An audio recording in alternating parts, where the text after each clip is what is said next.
From the Northland's News Center studios, this is the KDLH3 News at 6:30. And happening right now at 6:30, why hundreds crammed into a GTEC mining meeting that has been going on since this morning in Milwaukee. Hello everyone, I'm Kevin Jacobson. Much more on that story in a moment, but first, a federal court decision today will allow citizens to share their religious beliefs on public property, including at Bentleyville. Two preachers filed suit against the city of Duluth, claiming a violation of their First Amendment rights after Duluth police removed them from the event last year. Zach Vavrika is following the story for us first at 6:30. He's live at Bentleyville with the details. Zach, what is the latest and what does this mean for Bentleyville? Kevin, this is just a preliminary injunction, which means that anyone is allowed to practice their First Amendment rights here at Bentleyville on public land until this lawsuit gets resolved. Now, what that means is a federal magistrate ruled today that the city of Duluth cannot prevent any type of religious practice at the Bayfront Park, even though the park right now is leased to the Bentleyville Tour of Lights. According to Bentleyville's lawyer, Ken Butler, the language in the lease is worded to prevent the First Amendment rights, including religious freedoms, until a final decision is reached in the lawsuit. That means that Bentleyville and the city of Duluth cannot remove anyone who is engaged in public speaking, including the sharing of religious messages, until their actions are deemed harassment. It was not intended by Bentleyville to allow others to use Bentleyville as a forum to promote their own parochial goal, which in this case would be the dissemination of religious beliefs. But if the court found otherwise, then we'll abide by it and live with it and go from there. Now, Kevin, this lawsuit is not over. According to Butler, this action just means that the Bayfront Park returns to its status quo. Zach, did Mr. Butler give you any indication on when a final decision may be reached in this lawsuit? Kevin, he said probably sometime early next year the lawsuit will get resolved. Now, according to the city attorney, Gunnar Johnson, he told me earlier a couple of weeks ago that if the costs to pursue this case anymore go up, the city will settle. Okay, Zach Vavrika reporting live for us at Bentleyville. Zach, thank you so much. A Duluth man who was involved in an assault and kidnapping last January has been sentenced. 20-year-old Vladimir Brick pleaded guilty to first-degree burglary and third-degree assault. Brick was sentenced to 4 years in prison for burglary and another year on the assault. Duluth police say Brick, along with two other men, broke into a home on New Year's Day and held one person hostage at knife point. Later that day, they did the same to another individual who lived nearby. Authorities say the assault was an act of retribution. The crime victims had allegedly robbed the suspects in the past. Turning to weather now, we're looking at some slick roads across the Northland. Chief Meteorologist Adam Clark standing by to let us know the latest. Adam? Yeah, guys, just be careful out there. The roads, everything's very wet because we had a very wet snow and even some drizzle throughout the afternoon hours. So as the temperatures drop, we're going to have some ice to contend with. We've got fog possible until 5 o'clock. Weather Service has a dense fog advisory. That's for areas shaded in gray. There's a special weather statement for Gogebic County because we're going to get northwesterly flow. Chance of some lake effect around 1 to 4 inches for you guys. But tonight to tomorrow morning, just again, watch out for icy surfaces, especially on rural roads and sidewalks and also steps. Meanwhile, temperatures right now at 33 degrees up on the hill. Hibbing, you're at 32, so watch out. It's 34 in Aiken, still in the safe zone around Hinckley, and it's 35 Hayward, where they're starting to see some rain showers. We'll take a look at the radar in just a bit. To it, Adam. Thank you so much. A bill to streamline the permitting process and jumpstart the GTEC mine in northwestern Wisconsin had hundreds of people packed into a day-long public hearing in Milwaukee. Jordan Winan joins us now from the newsroom with the story. And Jordan, you were up bright and early this morning in Ashland as people headed on a bus down to Milwaukee. Yeah, that's right, Kevin. The Wisconsin League of Conservation Voters paid for that bus, and that would transport the citizens hoping to voice their opinions about the controversial mining bill.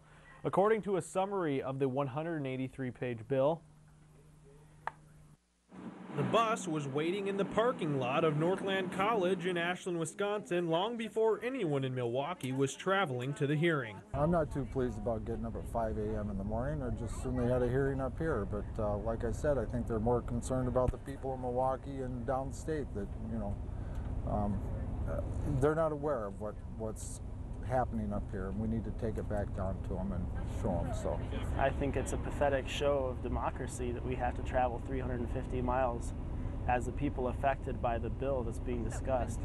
The discussion was intense, with nearly 130 people registered to comment on the bill, which was released just last week. Although the meeting's location in Milwaukee drew criticism, Wisconsin Lieutenant Governor Rebecca Kleefisch says the issue has statewide impact. And a lot of what we manufacture is mining equipment. So this is good on two fronts. We're helping our manufacturers grow their employee base, and then we're also providing jobs in the northern half of our state. With the Republican Assembly bill on the table, a vote will come in January. Some, however, are hoping for another version that will increase environment quality standards that some feel are too weak right now. Create a bill that moves forward in increasing the amount of public safety, public health, and environmental protection in a mining bill.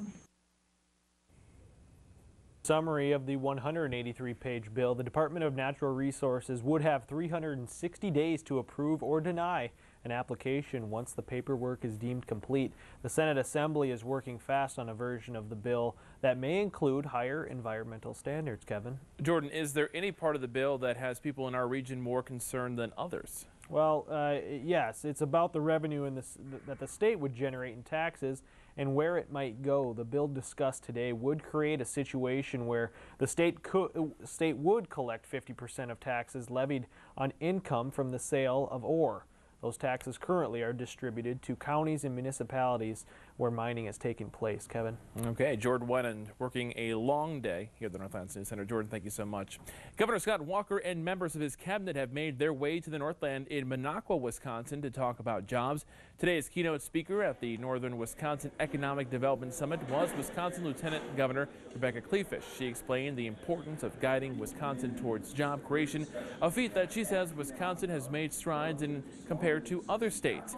Ashland Mayor Bill Whalen attended the two-day seminar and felt his new connections may aid him in his city struggles. I know that the tools that I can reach out through the state to help our area and our town. And they have people who are assigned to our regions that I can call on now. And if I'm working for an area, like I have a store now in JCPenney that wants to move out of town, well, I have resources I can call on now to possibly help me convince them to stay in town. Several state agencies, including the Department of Tourism, Transportation, and Natural Resources, led discussion of key issues specific to northern Wisconsin, including growing the economy, workforce development, and natural resources. The summit ended this afternoon. While most people's property taxes are on the rise, people in Superior will be seeing theirs go down. Superior Mayor Bruce Hagan announced today that the 2011 property tax rate for 2012 operations will be reduced by 0.40%, lowering the property taxes Superior residents paid to the city. The city general fund operating budget for 2012 will be $500,000 less than it was in 2011. The city departments will also be reducing their budget by 2.5% in order to ensure a balanced budget. Hagan said his priority and goal is to make sure there isn't any further burden on individuals and property owners in this economy. Times are tight. We had the capacity to raise the mill rate or the levy. We chose not to do that because everybody is suffering, and we're trying to operate on a balanced budget with the least amount of money that we can achieve. Mayor Hagan said even though they will be taking in less revenue, the city will still be able to make capital improvements to their parks, streets, and public areas. Duluth area businesses are breathing a sigh of relief after the U.S. Postal Service announced a delay in closing post offices and processing centers until mid-May. Duluth's only processing center, housed in the main post office, provides a one-day mail delivery service in Duluth currently.